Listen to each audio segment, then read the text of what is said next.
India celebrated 75th anniversary of the Constitution. Constitution is a living and a breathing document. Indian Constitution, like American Constitution, has been updated a number of times.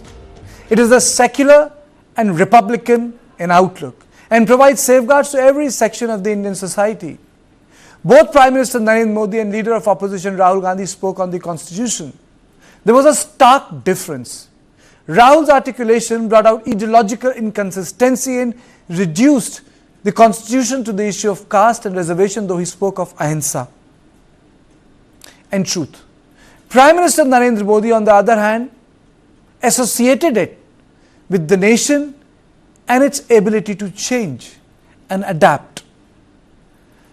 To both the gentlemen, the Constitution is a living body.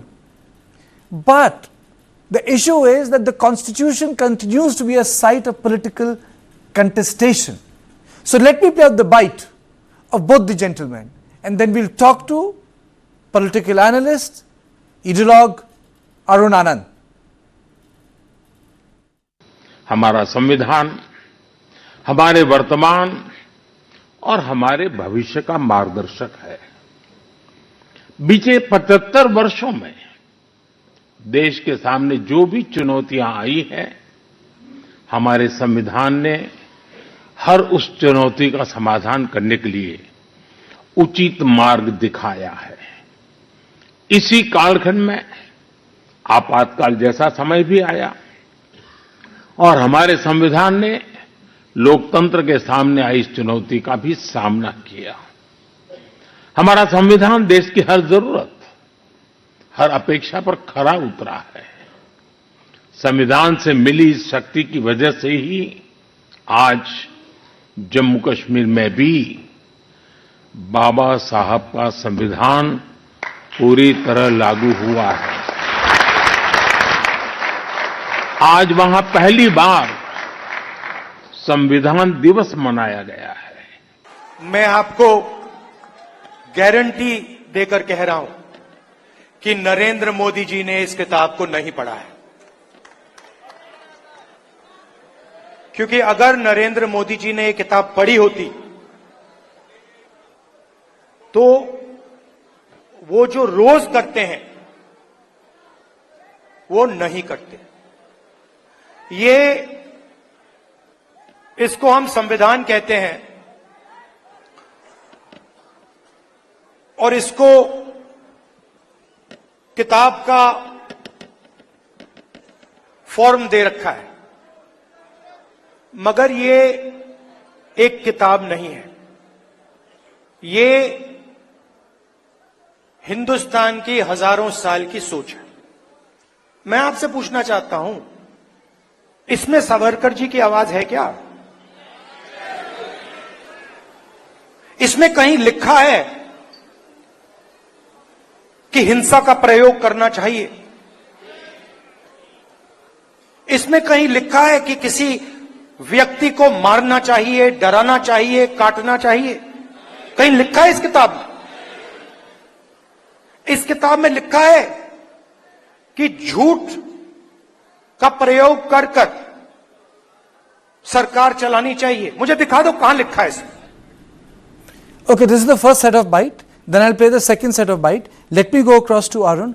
Arun, apart from the ideological inconsistency, how do you see that the Constitution debate today, after Maharashtra elections, is panning out or has settled in India?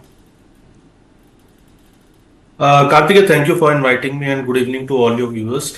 I think probably this is what you call, actually it's a little technical term for the viewers. It's called constitutionalism. Basically the philosophy, what we are witnessing, that there are different interpretations of the constitution, whether right or wrong. That is generally basically decided by either the courts of the country, and especially the apex court, or by the people of the country. So what we are witnessing right now, as far as Congress is concerned, so they are interpreting it, I would say, in a more parochial manner, in a more political manner. And I think Prime Minister Narendra Modi, I would give that credit to him, that because he's prime minister of the country, so he has to, and he is actually interpreting it more like a statesman. Because when Rahul Gandhi picks up this a copy of the constitution, I think somebody should also ask him. You know, there are inherent contradictions in what he's saying. If he is talking so much about constitutionalism, so it also has directive principles which say that there should be uniform civil code. So then why you are opposing the uniform civil code? So, and there are number, like in directive principles also, they have said that cows slaughter should be, prohibited, or the government should ensure that there is no cow slaughter. So I'm not going to the debate of merits or demerits of this whole thing, but there are a lot of things which similarly, like Article 370 was introduced, but it was introduced as a temporary provision. And ultimately it took this government to remove this temporary provision, and the Congress and several other parties. Congress has actually basically kind of vaguely spelled out its stand on this Article 370, but its other India Alliance partners, so they have been opposing the removal of Article 370, which basically goes against the essence of the Constitution. On the other hand, I think the biggest the biggest kind of commitment towards constitution was shown by the BJP and the Hindu Samaj of this country, when after the demolition of Babri Masjid in 1992, they actually, BJP had also announced, Sangh had also announced that whatever will be the decision of the Supreme Court within the framework of the constitution on Ram Janmabhoomi, we will accept that. So that even on such a highly emotive issue, and they waited for the verdict. So these on the other hand, in the past, if we see, there are three major you can say junctures when the constitution faced severe crisis, or when the constitution faced severe onslaught. So, and all three of them have happened during the Congress regime. When the first amendment was brought to curtail the right of freedom, that was brought by Pandit Jawaharlal Nehru. Then in emergency, we have seen what happened, that how the constitution was pummeled. Then in Shah Bano case, we have seen what happened, that the Supreme Court decision was overturned by bringing in a legislation which went against the basic essence of those directive principles, which talks about uniform civil code. So I think Congress needs to do a little bit of homework about this thing, and it should come out of this parochial thinking. And I think it's also unfortunate, Kartikeya, that constitution should be an issue of debate. I think constitution is not a, if you ask me, Arun, constitution is not a hallowed body, We don't want Indian constitution to become like American constitution, which cannot be amended, because America has a democratic laggard. They can't amend their constitution because they have made it so difficult. And to say that the founding fathers have all the wisdom in the world is the most undemocratic thing. Founding fathers made the constitution thinking in context to the time they lived in.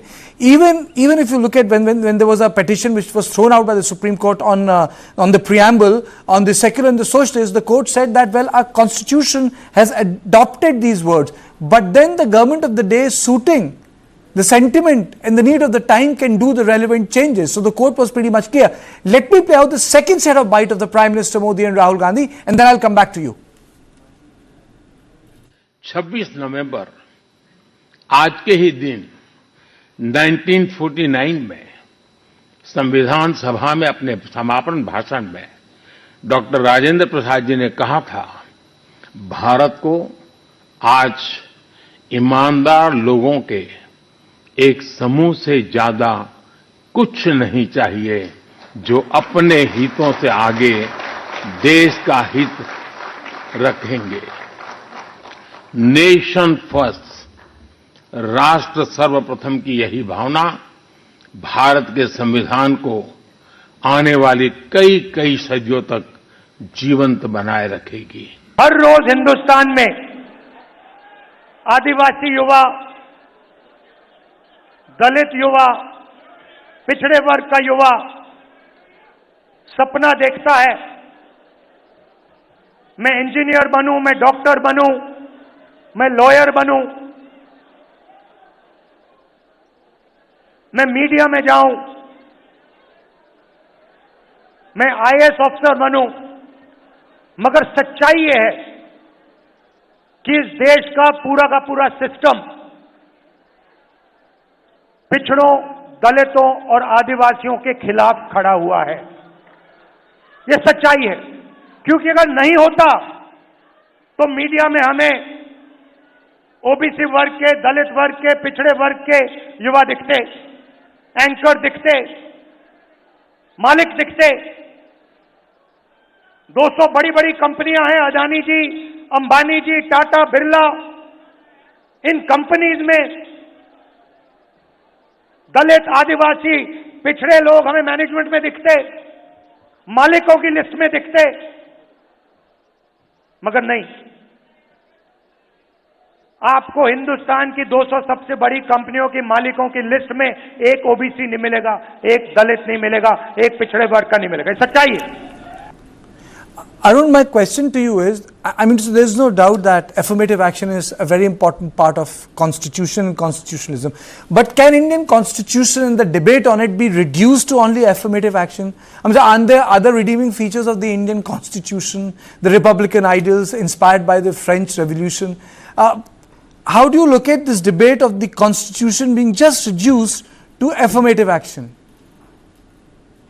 I think this debate actually goes back to I would say in recent times when the Mandal Commission was implemented. If you see it in a larger context, so there was this issue of whether there should be, and then the OBC reservation after there's an SC/ST reservation, then OBC reservation came, then there was a lot of resistance from within certain sections of the society also.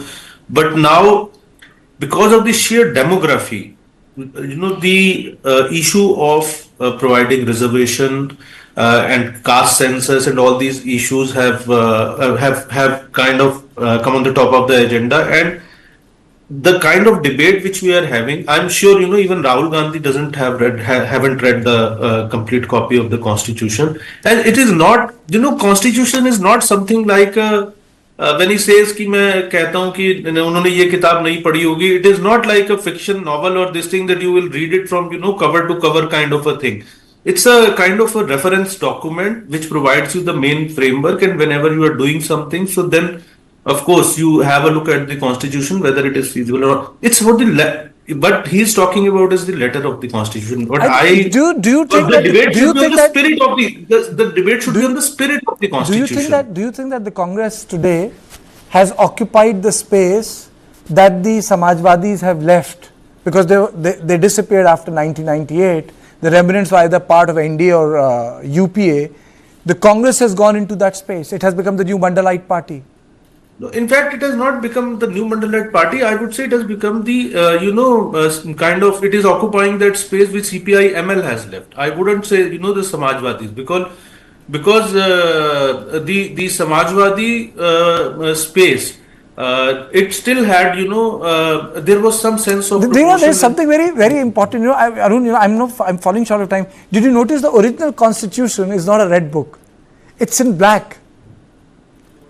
And the original copy of the constitution is in black and gold. It's actually not in red. Correct? Yes, absolutely. You are absolutely right. There is this symbolism. Karthikeya, you and me, we have discussed it several times on screen that, it is not Rahul Gandhi who's speaking. It is basically that radical left group, that coterie which has taken over the, which has become the real think tank of but it did deliver them Lok Sabha. But it did deliver them Lok Sabha. It got their numbers. It's a 100 member. It's become a 100 member party. It delivered in Lok Sabha.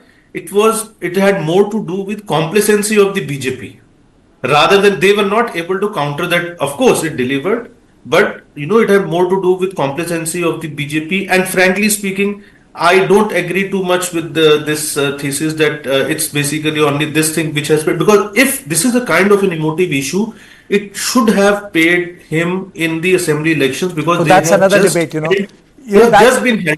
that's another debate. Thank you so much, Arun, for joining me on the show. That's all on Point tonight. Thank you for watching. Do tune in tomorrow at the same time, 7 p.m. Good night.